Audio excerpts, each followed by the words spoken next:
इंदौर के बहुचर्चित राजा रघुवंशी हत्याकांड में नया मोड़ सामने आया है। आरोपी सोनम के बयान पर राजा की मां का गुस्सा फूट पड़ा। उन्होंने सोनम पर गंभीर आरोप लगाते हुए कई सवाल खड़े किए और कहा कि जो अपने पति की नहीं हो सकी वो किसी की नहीं हो सकती।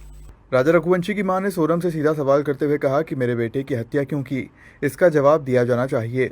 उन्होंने आरोप लगाया कि पति की हत्या करने वाली व्यक्ति किसी भी हद तक जा सकती है और उस पर भरोसा करना मुश्किल है।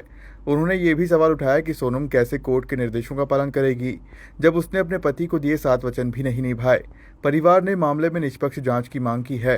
राजा की मां ने सोनम के माता पिता पर भी गंभीर आरोप लगाए। उनका कहना है कि शिलांग जाने के दौरान पिता ने बेटी को ताबीज पहनाया था, जिससे कई सवाल खड़े हो रहे हैं। इसके अलावा परिवार ने सोनम के पास मौजूद महंगे मोबाइल फोन और उसके खर्च को लेकर भी सवाल उठाए हैं।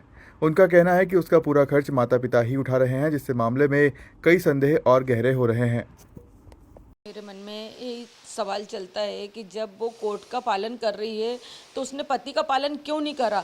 जब उसने समाज के सामने 7 फेरे लिए बाकायदा, तो जब वो पति का पालन क्यों नहीं करा। जब वो पति को जहाँ से लेके गई थी तो वो वहीं पे छोड़ देती। जब उसका प्लान था कि मेरे को शिलोंग में ही रहना है, तो मर्डर करके क्यों शिलोंग में रहना चाहती वो। आज भी वो शिलोंग में रह रही, इंदौर आने के लिए बोल रही कि नहीं मेरी वहाँ पे जाने की कोई प्लानिंग नहीं चल रही, इंदौर जाने की, मैं अभी यहीं हूँ। मतलब तेरे को वहीं पे रहना था। तो मेरे कहने का मतलब यही है कि तूने मेरे बेटे को मार के वहाँ पे क्यों रह रही, तूने क्यों मारा। पहले तो मेरे को यही चाहिए कि राजा को मारा तो मारा क्यों तूने, बस। हाँ, माता पिता साथ दे रहे हैं, उसके भाई भी साथ दे रहे हैं, सब दे रहे हैं, वो तो साथ क्यों नहीं देंगे। उसके माता पिता साथ दे रहे हैं। माता पिता ने उसको ताबीज बनवा के पहना के आया, उसकी माँ ने करा ताबीज दिया, उसके बाप ने पहना के आया उसको। नहीं तो वो सहारा तो उनका क्या चल रहा है नहीं चल रहा है, मगर मैंने उसके गले में ताबीज देखा, वो तो अभी पब्लिक को भी दिख रहा है। कोई भी कह सकता कि उसके गले में ताबीज पहनाया गया है। मोबाइल किसने दिलाया, मोबाइल भी घर वाले ने दिलाया होगा ना, पैसे घर से जा रहे हैं, अब तो मोबाइल लिया उसने पर्सनल।